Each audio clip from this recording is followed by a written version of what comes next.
Jerusalem bring the bride so she can properly place his crown on his head of victory.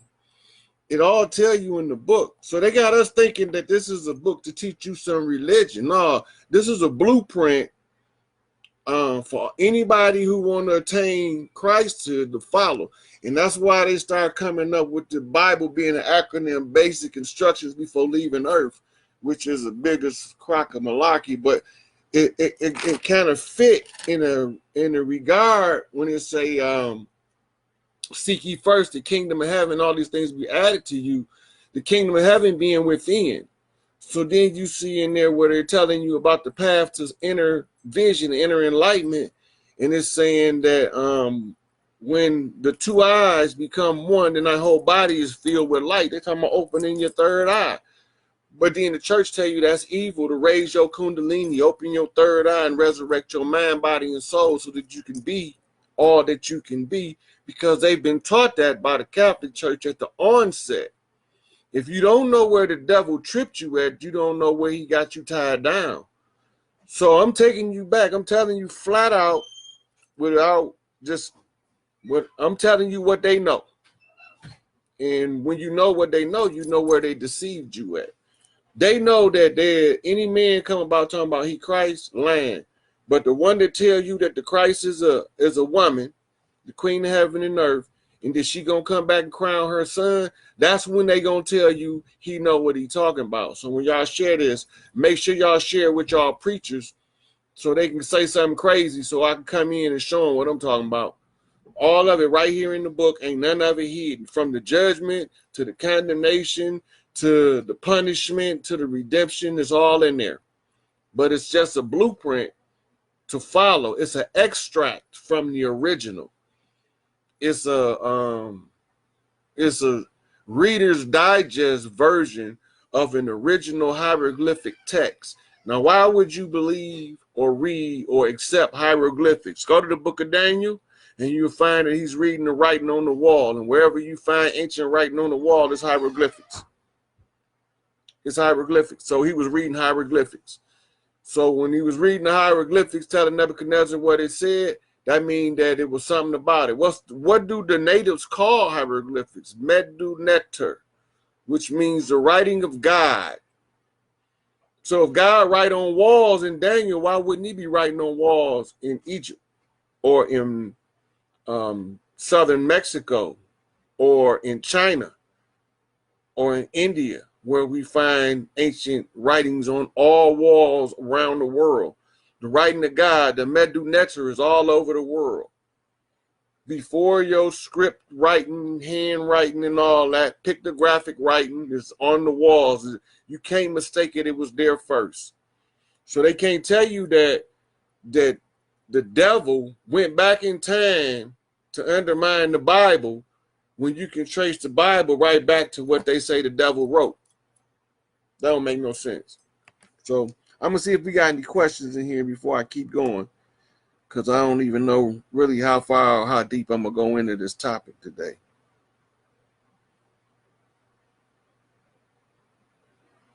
Okay.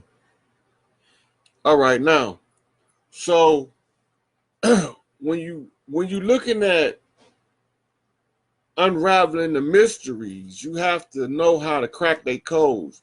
So you can't be indoctrinated. All of these priests is kept in these temples, living that lifestyle for a reason. Because if that energy get loose and you ain't properly trained, you're going to hurt something. You know, so only certain people are allowed to bring certain information to the forefront. So now you know that the Christ is a woman, Isis to be specific, in that the Redeemer, the Apollyon, is her son that would have to be born of a human on earth, because he had to live a life of a regular person around regular people, so he can know how they live, how they feel. He can feel they hurt, feel they pain. You know, you can't fix nothing if you don't know what's broke. So then from there, The next thing you're going to be looking for is the opposition. The opposition at this point is them false flag shooting, so you prepare for that. The remedy is don't, people that look like me, don't entertain events in mass public gatherings until the storm blow over. You ain't got to be isolated forever, just till the storm blow over. Because they finna light these malls and events, they finna light them up. False flag attacks, it's coming. It's written. They already said they was gonna do it. Rex 84, look it up. Look up Operation Cable Cutter or Cable Splicer in the same document, and then you can understand the wall better. The wall will make more sense to you at that point, and then you'll know what's really taking place in politics. The wall was just a signal to the brotherhood. Didn't nobody ever have no intentions of building no Great Wall of China across Mexico, because it's gonna get tore down anyway. As soon as I get where I need to be, we're gonna be doing none of them old walls in Mexico. All you had to do is that then people had their resources. Mexico has the same amount of oil as Saudi Arabia, but it's restricted in trading on the open market. They only can trade so much, and then the people of the land never see any other benefit or the resource from the oil that's being sold. So why you think they coming up here? Because we stealing their oil. Since y'all want to be all we about it, all us, they coming in our country.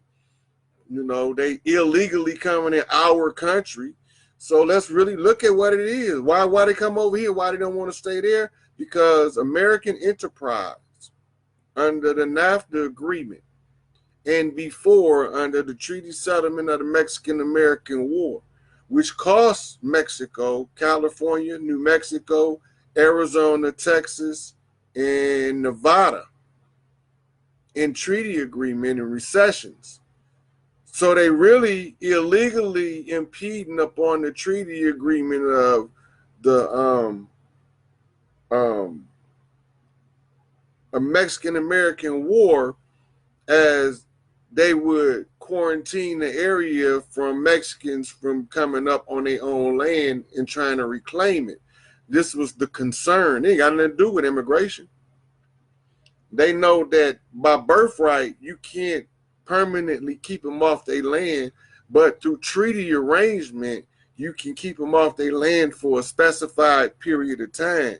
And now that the contract is over as of July 4th of this year, they scrambling trying to figure out how to hold the border idea in place against the people who not really trespassing on their own property anymore.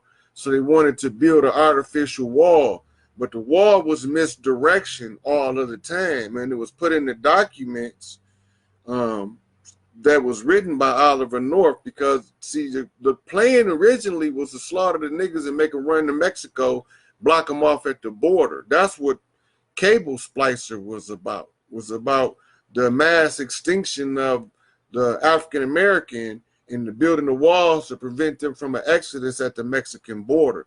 When you analyze the document, that's what Oliver North and them was trying to do. Now, the Rex 84 came out, the lid was blew off of it at the Iran-Contra affair. Now, I'm going to point out a couple more things in this Bible so y'all know the times. Now, in there, they talk about the unleashing of the great Leviathan. There was a military general gave a C-SPAN speech 20-some years ago, in which he divulged the name of a massive American military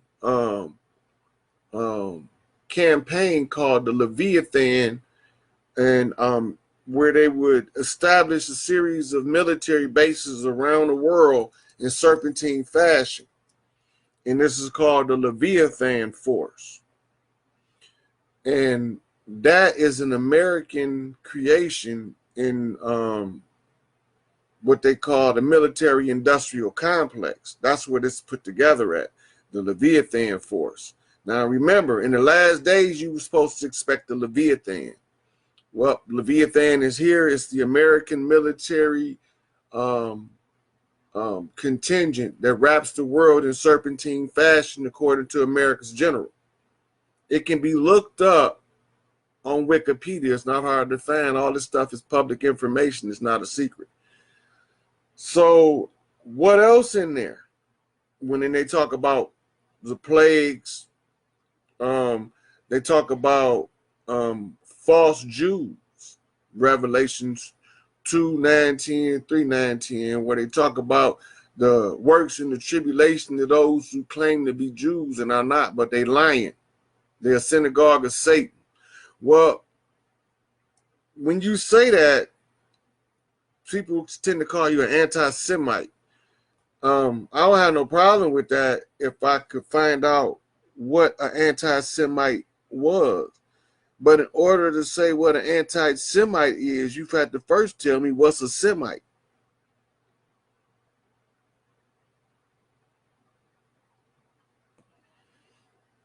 You know, what's a Semite?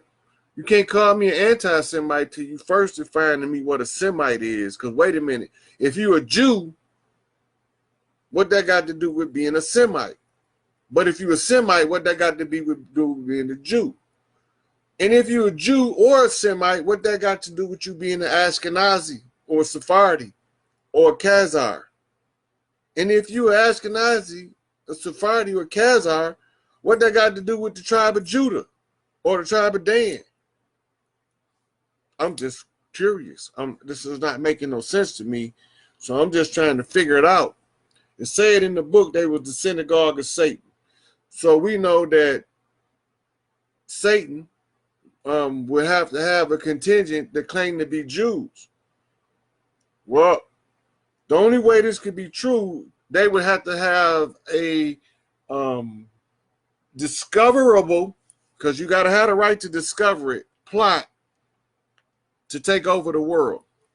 Meaning that they had to put down the plan to take over the world, and then they had to give us the opportunity to discover that they was on a mission of world conquest.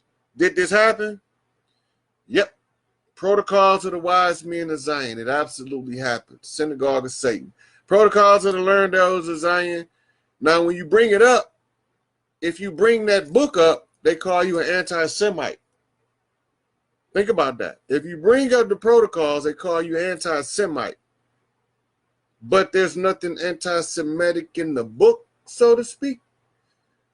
But how you can use techniques derived from the Babylonian Talmud and Mishnah to use world conquest, to take over the world by taking over key points of power. Now, that would probably be easy to say that there was flammatory and rhetoric used to defame and disgrace the so-called Jews of Israel. So in order to determine if it's really an inflammatory rhetoric or if this is really the synagogue of Satan, you piece by piece break this book down. It said that they would take over the entertainment industry and media. They run entertainment and media. They said that they will educate the Goyim. School is a Yiddish word, which comes from the Hebrew word, which means Sheol, which means the underworld, or as we would say in English, hell. And they run that because that's their word. They created it, and they created the four-wall, slow down your thinking method. They got that one under locks. They said they will control men of power by threats of disgrace and loss of power by degradation of their name. That sounds like Bill Cosby to me. R. Kelly, kind of. Dr. York. Because what do they do? How do they do it? What mechanism would they use to do this? And they would use one of their organizations. So all you got to do is look in the FBI file, and if you see 3 letters in this order, J, D, L, you know that the Jews was involved in it somewhere. The ones that wrote the protocol, them Jews, that really not a Jew, because what the fuck is a Jew? I don't know. So they tell us about the 12 tribes of Israel. And everybody keeps saying we Hebrews and we from the tribes of Israel and all that. You don't even know what you're talking about. The 12 tribes of Israel. First of all, what is the word Israel? It's an acronym for Isis, Ra, and El. Or Isis is God, is basically what it says. Israel. Isis, Ra-El. Isis is the God El, is what it's saying. Israel. So when they say the tribes of Isis, it's talking about women. It's talking about 12 different priestesses groups. We know them as the Yoni priestess, the Kali priestess, and a couple more. I'm not going to get into them because we're going to get the rights mixed up. I know all of them. These are all priestesses. In each one of okay, right here in the Moor Inca that they call America, a Moor Inca, a Moor not to be misconstrued with Moors, as in M-O-O-R-S, it's A-M-U-U-R, which is an ancient word. But the Moor, a Moor Inca here was a land divided into 12 tribal territories where you had 12 nations that confederates, they confederated across the land in order to live in peace and harmony and share the land in peace and justice among all of the other nations, so that no nation would undermine the rights, privileges, and the freedom to roam the land of the other nations. Nations didn't go to war as depicted in our books. Our wars consisted of breakdance contests, basically, back then, or hunting contests, sporting events. That's what we use to resolve conflict instead of bloody warfare that caused evil forces to descend down into those low vibrations and then influence the minds of people into even more wicked pursuit. So these people have a blueprint for taking over the world. They say they're not using it, but everything in their blueprint say they're using it. Their blueprint is called the protocols. Okay? Protocols of the wise men of Zion. That's the blueprint. All right. So now, if that's a blueprint, is there anybody that is a renowned public figure that would warn us about the exact stuff that books say was about to take place? Is there any prominent figures where the warning about the protocols being implemented in this land taking place? Is there anybody that warned us that's prominent? When you do the research on central banking, you can go all the way back to the so-called Continental Congress in the early congressional debates about an international bank and those who was trying to loan the colonies money in order to re-enslave them, and there was a big fuss about it, and it's all in the congressional records about the discussions on central banking and those who they call Jews.